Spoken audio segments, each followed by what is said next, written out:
Como lo veíamos en la diapositiva, durante la clase, veíamos que un ejemplo de una reacción nuclear puede ser por captura de neutrones, ¿cierto? Y un proceso que es bastante interesante a nivel aplicativo es la formación del carbono 14. Y el carbono 14 ocurre usualmente y está ocurriendo siempre en nuestra atmósfera. ¿Y cómo es que ocurre? Por medio de reacciones de neutrones que llegan del espacio, sobre todo neutrones que se forman en el Sol y salen expulsados de nuestra estrella más cercana, que es el Sol, y reacciona con el nitrógeno de la atmósfera. Entonces, en este caso vamos a tener que el nitrógeno que está en la atmósfera va a reaccionar con un neutrón, ¿cierto? Para formar el carbono 14.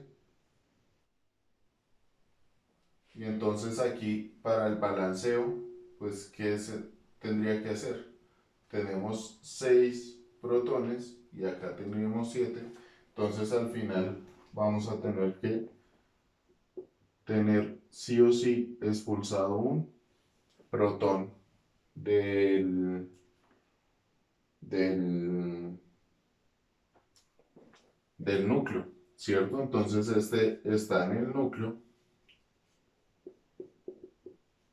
este viene como del exterior,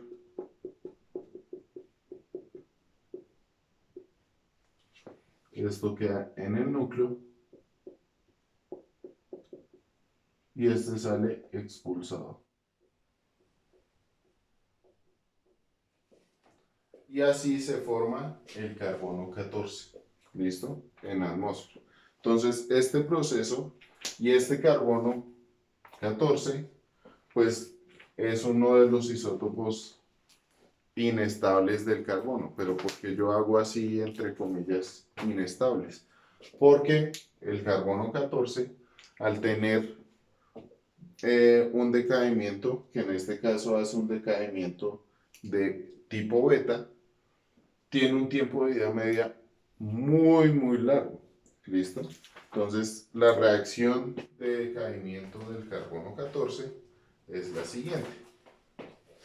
El carbono 14 decae por un decaimiento beta, formando de nuevo el nitrógeno 14 más una partícula beta que, si recordamos, tiene número atómico negativo, ¿listo? Más un neutrino. Pero ¿cuál es el tiempo de vida media de esa reacción? O sea, ¿cuándo se reduce a la mitad la concentración de carbono 14? El tiempo de vida media de ese isótopo es de años. Y en este caso es de 5700 años. Entonces, para los que han escuchado, ¿cómo es que se hace la datación de los fósiles? Se hace por carbono 14. ¿Y cómo es que sucede eso? Entonces, resulta y pasa que este carbono 14, gracias a esta reacción que está sucediendo siempre en la atmósfera, entonces nosotros podemos tener que el carbono 14 lo podemos considerar siempre como una concentración constante, ¿cierto? Porque siempre se está produciendo, siempre se está produciendo. Y el carbono 14 empezamos nosotros a consumirlo. ¿Cómo lo consumimos los animales en la tierra?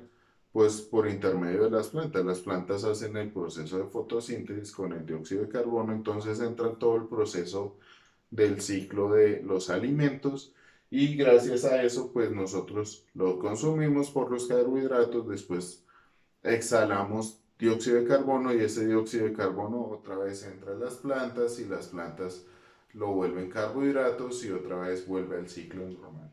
¿Listo? Pero ¿qué pasa cuando una planta muere o un animal muere?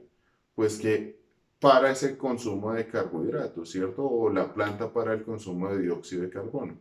Entonces, al parar su consumo de dióxido de carbono, lo que sucede es que todo el carbono 14 que tenía dentro de su composición, pues ya, no, ya empieza a descomponerse por medio de esta reacción. ¿Listo? Pero él ya, ese cuerpo muerto ya no va a parar su injerencia de carbono 14 porque ya no está consumiendo carbohidratos o dióxido de carbono. Por lo tanto, su concentración de carbono 14 va a empezar a disminuir durante el tiempo. Y esto hace que nosotros podamos ver cuando encontramos fósiles, en el caso de, de encontrar fósiles, podamos tener una relación de cuál es la concentración de ese carbono 14 en ese cuerpo hallado de los fósiles y compararla con la concentración que tenemos actualmente de carbono 14, que sería constante, que sería la misma concentración que habría en el tiempo donde falleció ese cuerpo o o esa sustancia vegetal. Y por lo tanto tendríamos una idea aproximada de cuántos años tiene el fósil que hallamos, o hace cuántos años falleció. Y más o menos, como es 5700 años, pues nos permite a nosotros tener una datación de cuerpos muy antiguos, y por eso es que sirve tanto para a nivel de antropología y geología, porque los años del humano, la escala del humano es muy pequeñita en comparación a los años geológicos e inclusive los años astronómicos, ¿cierto? Como ustedes podrán imaginar, los años astronómicos, nosotros somos nada en comparación a lo que ocurre a nivel de el espacio. Entonces, por eso podemos tener inclusive el carbono 14 a escala de nosotros, de los humanos, deberíamos decir que es un núcleo estable porque dura muchísimo tiempo descomponiéndose. Pero a escala geológica o a escala nivel del universo, el carbono 14 sí es un núcleo inestable porque se descompone rápidamente en comparación a los años geológicos y astronómicos. ¿Listo?